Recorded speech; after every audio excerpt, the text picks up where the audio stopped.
Hi, my name is Ken with SledTrack.com, and today we're going to do a review on the Camso 9968H. Okay, the 9968H Ripsaw track features aggressive angle profiles which really help you with outstanding forward and lateral bite on groomed trails. This track is a real performer on groomed, harder back trails we have in the Midwest and the Northeast. The chopped lug design is proven for superior handling, acceleration, and braking. Also, this is a real performer with braking because of the design of the lugs. It has a narrow lug base, and that provides less rolling resistance for maximum top speed.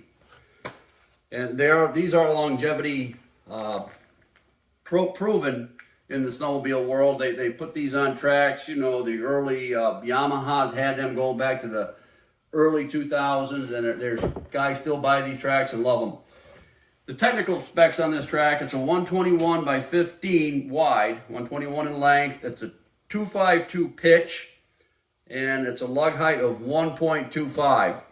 It's got all open windows and it's fully clipped. It's a 2-ply track, so if you guys want to, cut holes cut holes and put the push-through studs in with the proper backers and the proper studs, then it's an acceptable track for that purpose also, because it is a 2-ply. So any further questions, take a look at the website, SledTrack.com, or give me a ring, 607-693-1031. Thank you.